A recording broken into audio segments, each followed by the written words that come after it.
Assalamualaikum warahmatullahi wabarakatuh.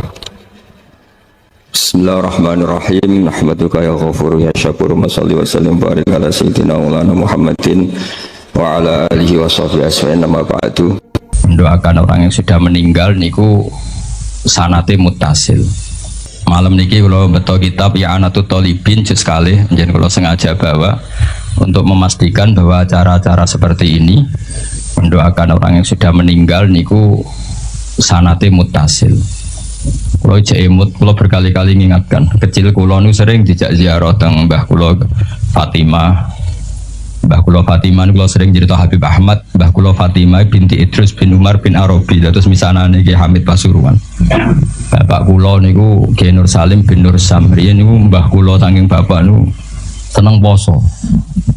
Wal tirakat. Niku riyen niku alhamdulillah niku ngendikan niku anak putuku wis rasa tirakat tak tirakati. Dadi kula nu asline ya kepengin tirakat ibu dilarang ya alhamdulillah. Ki kaya Habib Ahmad nak tirakat teman-teman cara kula nggih rugi. Rugine ngeten sama tak critane wong-wong saleh pemene sing putune Kanjeng Nabi dijamin walladzina amanu wattaba'atuhum dzurriyyatuhum biimanin alhaqna bihim dzurriyyatahum wa ma alasnahum min amalihim min syai'. Jadi misalnya Ki Abdul Ghani kok mlebu swarga kelas A. Iki sing putu-putu sing amatir ya kados Mustofa ngene iki. Niku misale swargane kelas C, niku diunggahno ning kelas A. Senajan to ngamale pas-pasan. Mergo ngregani napa? Baik. Mergo ngregani napa? Baik. Jadi ki rugi asline tirakat itu mergo tirakat kok pakete melok. Baik. Terus jadi ya putu mulane terus akeh putune wong alim dora alim ku perkarane ya niku dadi dianggap barokah bae. Cuma bae iki wate pira? Nek Kanjeng Nabi karuan nganti turunane ila yaumil qiyamah, mbahmu ketoke turun 7 wis tuntas. Masalah iki kapasitasé niku. Sehingga kula akhirnya ketika ampun dewasa, kula nate khatam Quran pas badhe ngapalaken niku. Nah, yo tahu poso kalau dikon poso ya poso, aku tahu poso 40 dino. Jadi kalau yo tahu tirakat. Gara-gara tua-tua tidak ada nih bapak, wis ditirakati mbahmu, tapi putumu wis sing tirakat. Waduh ribet. Tapi pun kalau lampai, terus kalau kita nanti pas khatam nanti puasa 40 hari nyukuri khatam Quran. Ini kalau cerita mawon. Terus kalau masih imut ketika sering ziarah teng mbah, Gusti bapak ngendikan wong sing ora apik mbek wong tuane zaman urip.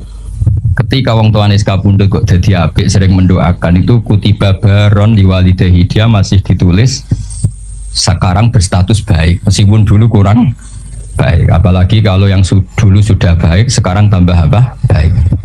Dulu itu saya membaca teks itu, nanti kalau bacakan di ini yang fotokopi yang saya bawa di kitab I'anah. Tapi sausé kula ngaji teng Mbah Maimun terus sering ketemu para habaib, para ulama, kula istifadah. Teori itu pasti benar, saya ulang lagi pasti benar. Karena orang yang zaman Nabi Muhammad SAW sugeng dan tidak iman, itu setelah Nabi wafat atau intaqala ila rafiqil a'la kok dia iman, imannya makbul atau mardud? Makbul. Artinya orang sespesial Nabi saja yang zaman sugeng ada orang tidak iman, setelah Nabi wafat orang ini iman, imannya akan diterima. Artinya mati itu tidak menghalangi kelangsungan amal kan. Misalnya dulu sampean mbek wong tuane kurang baik, setelah meninggal baik, ini masih bisa merubah status Anda yang dulu akun liwalidaika menyakiti orang tua, bisa Anda berubah jadi barun liwalidaika. Dan banyak di antara orang-orang yang menangi Nabi boten iman nggih kathah. Mergo datane urung lengkap. Cara dekne. Mbah Mun tuh sering cerita ke kita, Ka'bul Ahbar itu menangi Kanjeng Nabi. Ini dereng purun iman. Beda dengan Salman Al-Faris. Karena Taurat yang dia baca, Al-Hadis Susani Al-Nyasar bin Atta an Ka'bil Akhbar qala alamani abi Taurat ila sifrau wahidan kana yakhtimuhu wa yudkhiluhu sunduk falamma mata bi fatahtuhu fa idzan fi nabiyyun yakhruju akhir zaman. Nah, data yang dia terima Mauliduhu bi Makkah wa hijratuhu bil Madinah wa sultanuhu bisa. Ketika melihat Rasulullah SAW, ketika melihat muhayyahu, tampangnya Nabi, wajahnya Nabi, cara Jawa perawaannya Nabi itu, ini jelas Nabi. Maulid itu di Makkah sudah benar, Wa hijratu bil Madinah sudah benar. Tapi zaman Nabi Sam itu ya Syria, Libanon itu belum dikuasai Islam. Sehingga menurut dia ini kurang satu karena kurang wasultanuhu bisa. Jika dia akhara Islamahu, dia menunda Islamnya. Tapi sausai Rasulullah intaqala ila rafiqil a'la atau wafat, dipimpin Abu Bakar, akhirnya dipimpin Umar, Fatah Syam. Umar ini Fatah Syam. Terus dia Islam. Karena sudah memenuhi kriteria pada akhirnya sultannya Nabi, basis Islam Nabi itu di Syam. Dan Islamnya diterima. Artinya kan ketika Nabi Sugeng kurang baik, tapi setelah Nabi wafat dia jadi mukmin, dan itu juga mukminnya sah. Nah kira-kira gitulah analogi sampean sama orang tuanya ketika hidup kurang baik, tapi ketika wafat baik. Ini insya Allah merubah status Anda yang dari akon liwalidaika menjadi baron liwalidaika. Nah, kalau sudah baron ya mungkin abarro ahsan. Kalau sudah baik ya tambah baik. Terus ini kalau waos kersane angsal barokah kitab I'anatul Thalibin ini karangan Sayyid Abi Bakar Sato, Sohibul I'anah. Jadi kalau sanad saya Habib Ahmad semuanya sama, misalnya saya Mbah Maimun, Mbah Zubair, Ki Fakih Mas Kumambang, Kiai Mahfud Termas, beliau menangis Sayyid Abi Bakar apa? Sato. Kalau di Sayyid Muhammad biasanya lewat abahnya Sayyid Alawi, Sayyid Abbas, itu sudah sama-sama ngaji sama Sayyid Zaini Tahlan. Jadi seperguruan dengan Sayyid Abi Bakar apa? Sato. Setelah itu Sayyid Zaini Tahlan terus ila Rasulillah sallallahu alaihi wasallam. Ini kita nggih mengke dipadosi teng I'anatul Thalibin juz 2 tengene Kitabul Janaiz. Niki lho was mawon. Sampeyan ora usah takok hadis dhaif ta ora. Ora pinter kok takok. Wah, takon maca malah bingung. Soalnya percaya saya Abi Bakar Sato, beliau itu orang alim alama. Mesti milih itu yang karena orang-orang seperti saya Abi Bakar Sato orang yang paling takut mendustakan Rasulullah Shallallahu Alaihi Wasallam. Mereka adalah orang-orang yang sangat yakin mangkadzdzaba aliyya muta'ammidan falyatabawa maq'adahu minan. Orang yang mendustakan Nabi jatahin rokok. Kan nggak mungkin orang milih masuk rokok. Artinya kalau beliau bilang qala Rasulullah pasti tidak kizbu ala Rasulillah. Karena mereka mesti takut kizbu pada apa? Rasulillah. Paham ya? Artinya kalau memilihkan hadis pasti ya itu riwayat sing musbatah atau sing sabitah min Rasulillah sallallahu alaihi wasallam. Kula waca nggih. Niki sing gampang-gampang dadi sing pun kadung nakal, bapak es kadung mati. Niku jadi kesempatan napa merubah status napa? Bukan status WA, status niku. Status menyakiti menjadi baik. Khair menjadi baron. Yes, ini kan potongan-potongan rapat ibaron nih, potongan-potongan. Gimana nangel ngapi wong tua angel. Kadang nggih beda model. Wong tuane di versi, kita punya apa? Versi. Wong tua kalau wasit. Bismillahirrahmanirrahim. Wa ruwiya anna ar-rajula la yamutu walidahu wa huwa aqun lahuma fayatullaha lahuma min ba'dihima fayaktubahu wa minal barin. Fa'afadat hadil akhbaru anna man zara qabra abawaihi kana baron lahuma ghaira akin wala mudayyin haqqahuma. Jadi sebagai walhasil ini hadis favoritnya bapak kula. Bapak kula nu sering ngandani tonggo-tonggo. Tapi kalau riyen zaman bapak Sugeng nakal Pak Yai dan bapak gak popo ditebus saiki. Terus niki kesempatan, lah anak kuburane bapakmu hilang lha iku sing ribet. Saking suwene ra dizaroi patoke digo bakar jagung ribet. Wes ribet kadang-kadang teng desa niku patok-patok niku pun ilang. Riyen iki digo kayu jok enten LPG mawon patok utuh niku riyen terus sering ilang. Baru kayak LPG dobeten apa? Hilang. Terus niki wonten cerita wali. Mun sampean rungokno mawon. Paham ya alhamdulillah, ora paham nggih alhamdulillah. Lho kula nggih seneng dhe murid goblok seneng. Kula sering motivasi. Kula nu dhe kanca santri sarang. Niku mboten nate maca kitab napa Alfiyah, macane Sulam Taufik. Tak takok, Kang kowe ora tau maca kitab dhuwur-dhuwur. Mari nyanyi Mbah Mun Gus gak sopan. Jadi dekne goblok ku sengaja. Ora apik kiai ini pinter kok disaingi. Nek kiai ini pinter ya kene goblok wae. Dadi tawadhu lah. Mulane sampe nak goblok tak anggap bocah napa? Tawadhu. Ora kepengen saingan ambek apa? Kiai ini. Kok sampean elek ku ya tawadhu. Mergo Habib dawa mbek Ridho ganteng kok saingi. Jadi soalnya walhasil urip sing gampang ya lah. Nak goblok tawadhu mbek kiai ini. Gak kepengen saingan mbek napa? Kiai ini. Lah nak pinter ya ben ora ngisin-ngisini kiai ini. Mulane kula niku diarani pinter nggih seneng. Ben Mbah Mun bangga di murid pinter. Diarani goblok ya seneng ben ora nyaingi Mbah Mun. Dadi tak anggap gampang kabeh. Islam nggih ngoten, sampean digedhingi wong ya barokah. Nglebur dosa. Disenengi ya barokah didongakno. Asline Islam tuh penak. Jadi kita ini diberi resep Rasulullah yang luar biasa. Kowe digedhingi wong yo ganjaran wong lebur dosa. Disenengi yo ganjaran di dongakno. Kurang apanya? Harmonis mbek bojo yo seneng jeneng harmonis. Nah lagi tukaran yuskitun nafaqah. Tukaran iki ora wajib nafaqoi. Lah nek nak kepen medhit tukaran terus. Mergo nak nusus iku yuskitun nafaqah. Penak banget. Jadi kena rasa nafkah bojomu picu supaya nusus. Engko nek rewel pure gugur nafkah. Cuma aku ya ora entuk jatah.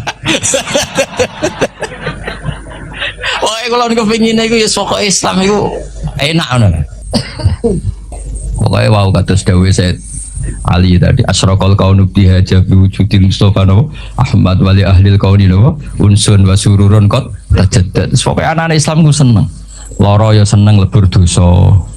Sembok sehat ya seneng manfaat. Pernah ada orang hartanya itu habis karena ngobati ibunya. Terus datang ke saya, dia sumpek karena hartanya habis ngobati ibunya. Terus dia bilang, Gus saya ini sekarang sudah miskin karena ibu saya sakit dan harta saya habis untuk ngobati ibu saya. Terus tak guyoni sama saya. Kon kepen pinter apa kepen goblok? Kepen pinter Gus.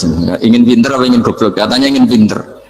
Kalau ingin pinter biasanya jangan gitu. Harta kamu itu masih di akhirat karena habis untuk ngobati ibu. Bayangkan kalau habis untuk maksiat itu habis betul. Terus dia mulai syukur. Alhamdulillah Gus, harta saya habis secara heroik karena untuk mengobati apa ibu. Sudah pinter dia. Akhirnya miskin sampai sekarang ya tetap pede saja karena masih punya tabungan di akhirat.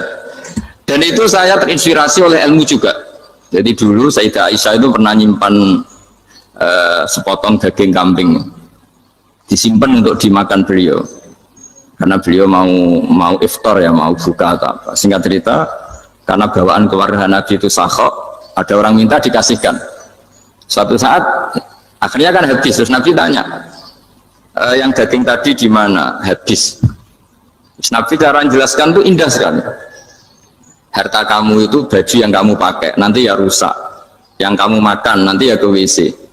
Wa tasaddaqta fa abqaita. Memang di semua riwayat itu pakai dhamir mukhatab mudzakkar, meskipun asal usul riwayat itu untuk Sayyidah Aisyah karena untuk umum.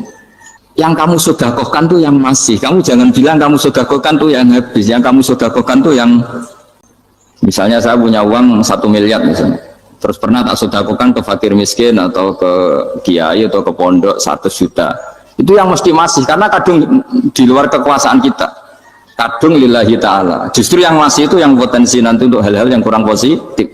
Semenjak itu orang sedekah itu begitu entengnya karena itu yang masih. Ya tapi tentu sarannya yang tepat ya. Saya sekarang sering kampanye sedekah tepat karena misalnya sering saya itu didatangi orang kaya, sudah dapat gratisan gerutu itu geremeng. Nah ini kita sudah pakai buminya Allah itu gratis, pakai airnya ya gratis, pakai oksigen ya gratis, kok masih gerutu, itu sudah jadi hamba yang nggak bener itu. Dibayangkan kalau kita pakai oksigen bayar, pakai buminya bayar, pakai airnya bayar semua, kayaknya kita tidak mampu membayar. Dan kita sama Allah hanya disuruh ikrar, disuruh sujud. Pentingnya ilmu satu, bahwa itu akan menjadikan satu perilaku. Misalnya begini ya, dulu itu kiai-kiai Jawa zaman dulu itu berpatokan karena dulu pemerintahan Hindia Belanda, seorang lagi masih pemerintahan Hindia Belanda. Itu dalil yang sering diutarakan itu, sebaik-baiknya umara itu yang datang ke ulama, terus sejelek-jeleknya ulama itu yang datang ke umara. Tapi semenjak pemerintahan Indonesia dan kemudian ditandai beberapa tokoh kayak Gus Wahid putra Kiai Hasyim jadi Menteri Agama, ada Gus Wahib putra Kiai Wahab juga jadi Menteri Agama, ada Kiai Fatur Rahman keluarga Mbah Maimun, keluarga Sarang juga pernah jadi Menteri Agama. Kemudian bersamaan dengan itu dibangunlah satu pegangan ilmu. Pegangan ilmu ini penting karena ini yang mengilhami semua orang Islam, terutama ya utamanya ulamanya. Ada seorang ustadz, seorang guru ngaji yang karena melihat rata-rata penguasa itu zalim ya, datang ke Harun Ar-Rasyid. Ini perlu disemak, datang ke Khalifatullah atau Amirul Mukminin Harun Ar-Rasyid. Karena beliau seorang raja tentu terduga lah, atau ya umumnya atau gimana lah istilahnya, itu ya rata-rata ya agak seenaknya namanya raja, namanya penguasa. Ini dalam pikiran ustadz itu udah mesti dalam fakta. Kemudian si ustadz itu matur, ya Amirul Mukminin, inni nasihun lak famusyaddidun alaika fala tajidanna fi nafsika syai'an. Saya ini mau nasihati Anda, kemudian saya cara nasihati itu keras, tolong jangan dimasukkan hati. Dia bilang famusyaddidun alaika, saya nanti kalau nasihati itu keras sekali, tolong dimaklumi karena ini penting, karena Anda harus dinasihati secara keras. Tapi sebelum nasihat itu diutarakan, kata Harun Ar-Rasyid, karena beliau Bani Abbas dan beliau orang alim termasuk muridnya Imam Malik, kata Harun Ar-Rasyid, kamu diam Ustaz. Inna Allaha ta'ala arsala man huwa khairun minka ila man huwa syarrun minni wa ma'adhalika yaqulu Allahu ta'ala faqula lahu qawlan layyinal la'allahu yatadzakkaru aw yakhsha. Jadi ini sekaligus etika dan norma ya bagi semua dai di Indonesia dan semua kita. Wahai Ustadz, kamu diam. Allah Ta'ala itu mutus orang yang lebih baik ketimbang kamu, yaitu Nabi Musa, ke orang yang lebih jelek ketimbang saya, yaitu ke Fir'aun. Itu saja harus pakai etika, faqula lahu qawlan layyinan. Kamu harus ngomong yang halus. Jadi intinya ini Harun Ar-Rasyid komplain, kamu itu kalau jadi Ustadz ngaji kira-kira gitu. Jadi betapa baiknya orang dulu memahami Quran. Jadi Quran itu dibaca, kemudian kita mungkin baca terus jadi cerita, mungkin ada yang baca jadi perilaku, ada yang baca kemudian itu mengilhami, membentuk. Nah kira-kira itulah yang membentuk kiai alim di NU, di beberapa pesantren maupun orang-orang alim di luar NU. Asal ngajinya dan bacanya seperti kita, pasti seperti itu. Karena cara berpikir tadi sudah. Jadi akhirnya si Ustadz tadi keluar dan minta maaf, anta a'lamu minni, ternyata engkau lebih alim ketimbang saya.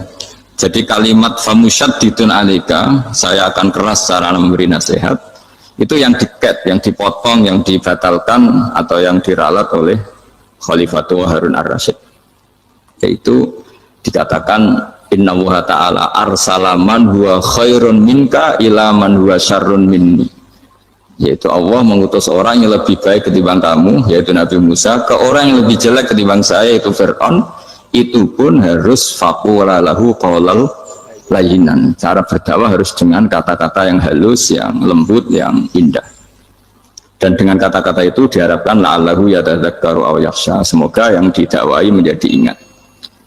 Sehingga dengan kemampuan ilmiah seperti ini menjadi pegangan bersama bahwa kita sebagai dai atau sebagai tetangga atau sebagai sama-sama warga Indonesia, bawaan kita memang harus faqula lahu qawlan layyinan la'allahu yatadzakkaru aw yakhsha. Kemudian dalam disiplin ilmu yang lain, halus itu tidak kuat. Angin itu ya halus, tapi kalau di manage itu jadi kekuatan yang dahsyat. Begitu juga air dan sebagainya. Sehingga tidak perlu khawatir terus kalau dakwah halus itu tidak punya efek yang signifikan. Tidak juga.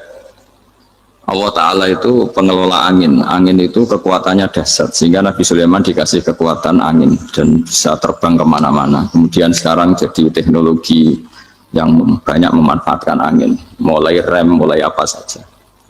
Sehingga dari cerita saya ini kemudian terus kiai-kiai itu membentuk dakwah termasuk di ekonomi dengan cara yang rileks. Nah cara rileks itu satu tentu dimulai dengan ilmu. Misalnya begini, saya beri contoh. Ketika ada orang melafadzkan kalimat la ilaha illallah, tiada Tuhan selain Allah. Kemudian kalimat ini mungkin kalau orang NU baca itu rutin ya, karena kiainya kelamaan ya yang ikut sambil tidur ya. Kalau tahlil itu disebut kiai tertentu itu mesti yang belakang wah suwi itu, kalau dia itu lama itu. Nah kiainya juga karena jadi lakon ya kan lebih semangat karena pegang mic. Biasanya gitu di NU itu, kalau khotib mesti semangat karena pegang mic, yang dengerin mesti ngantuk karena monoton gitu. Karena yang mendengerin sudah tahu pasti nyuruh baik meninggalkan yang jelek, jadi ilmunya sudah disimpulkan dulu.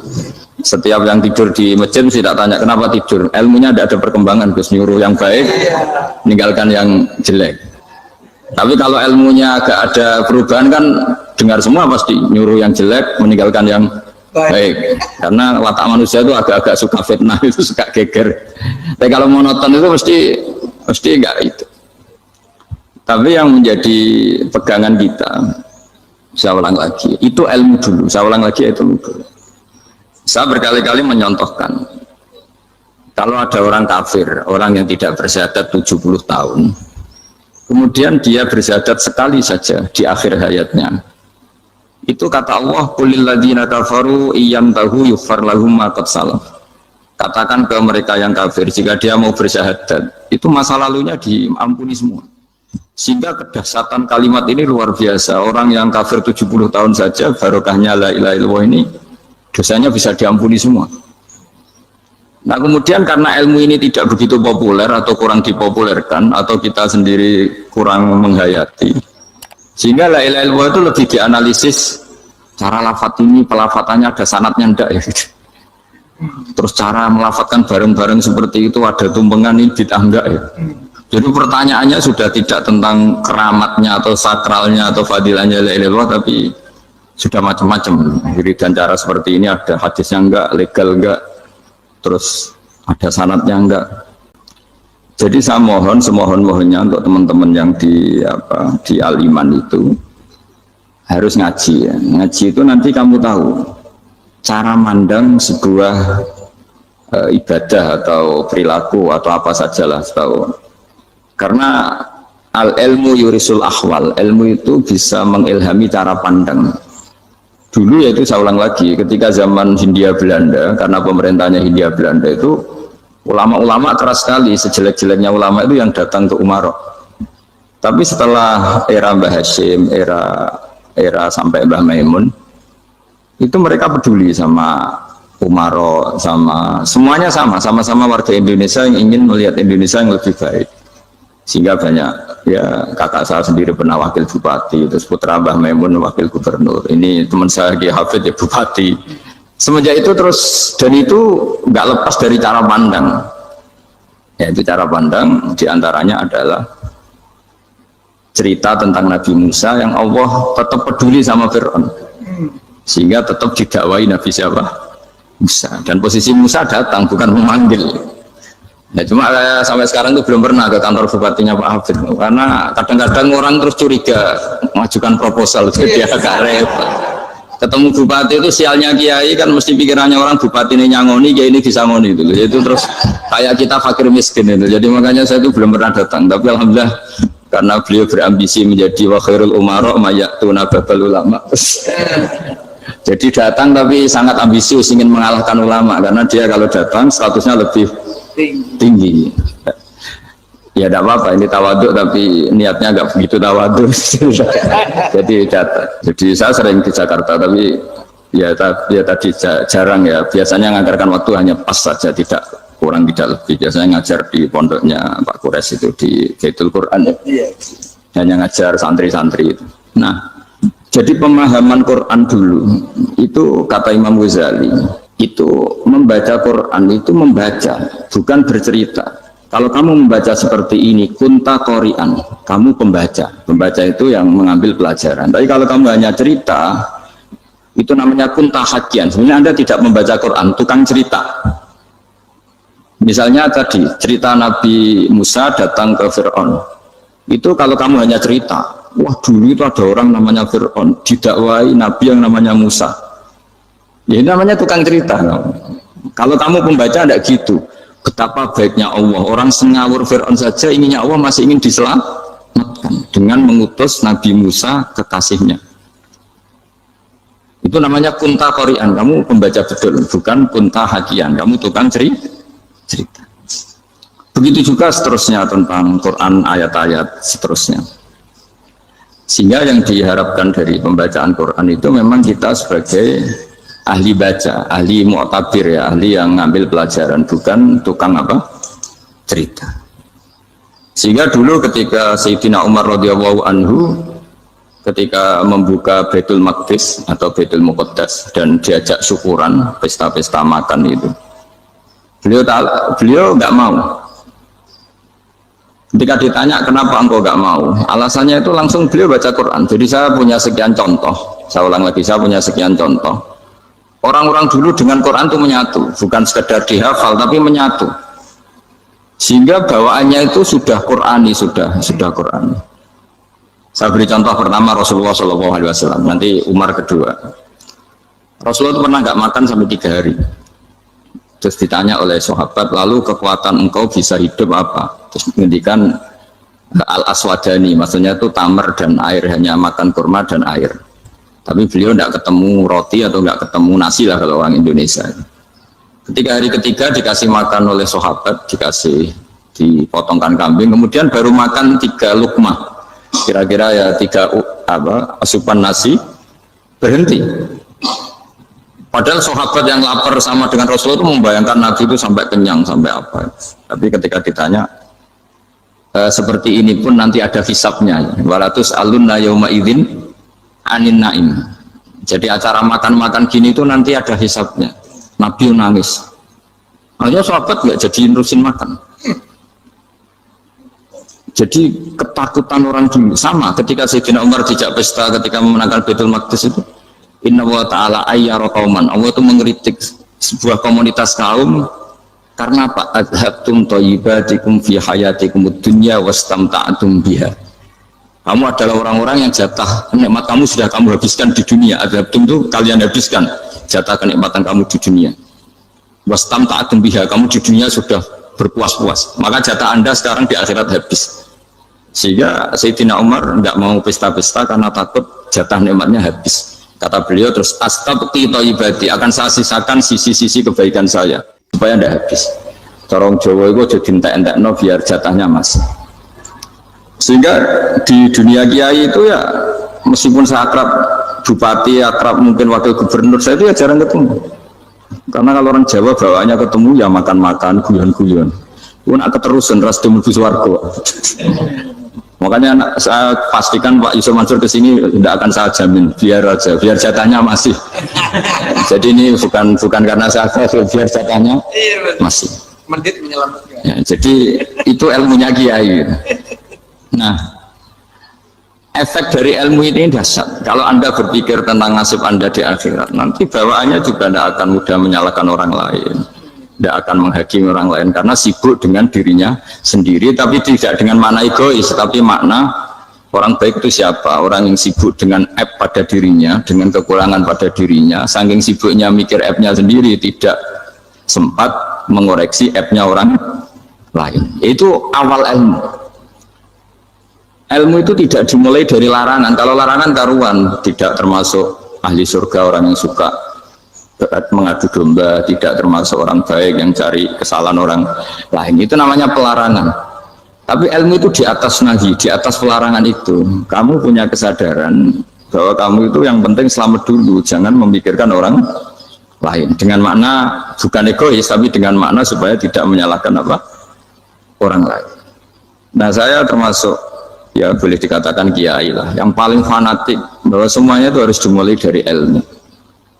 Ya saya ulang lagi, dimulai dari ilmu.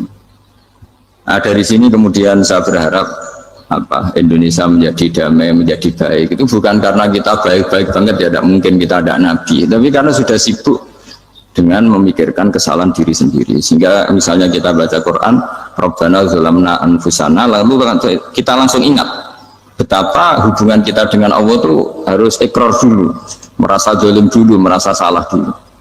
Nah, kalau semua orang merasa salah di depan Allah itu mesti bawaannya agak mudah menyalahkan orang lain, karena kita bilang Rabbana zalamna anfusana. Nah, itulah ilmu-ilmu yang mungkin banyak pembaca Quran tapi hanya baca, atau kalau baca ini tok disebut al-haqi, ahli cerita. Yang dibutuhkan tuh al-qari, pembaca kemudian mu'tabir, kemudian mau beriktikad. Seperti yang dilakukan tadi Harun Ar-Rasyid tadi. Inna wa ta'ala arsalaman huwa khairun minka ila man huwa syarrun minni wa ma'adzalika yaqulu wa ta'ala faqula lahu qawlal layyin. Ini kamu tidak usah memaksakan musyaddid keras sama saya, karena Allah Ta'ala telah mengutus orang lebih baik ketimbang kamu, yaitu Nabi Musa, ke orang yang lebih jelek ketimbang saya, yaitu Fir'aun. Itu saja harus beretika. Faqula lahu qawlal layyinan la'allahu yatadzakkaru aw yakhsha. Dan alhamdulillah bawaan kita sebagai orang Timur atau orang Jawa itu kalau mau ngandani orang itu halus sekali. Di antara bentuk kehalusan kata-kata diceritakan di ayat lain ketika Nabi Musa ketemu Fir'aun. Dawuhnya begini, fakul apa itu yang di juz 30 yang juz 30 ini yang bagian dari, kan tadi hanya fakul lahu qawlal layyinan. Lahu qawlal layyinan itu bentuknya apa? Ya, bentuknya apa?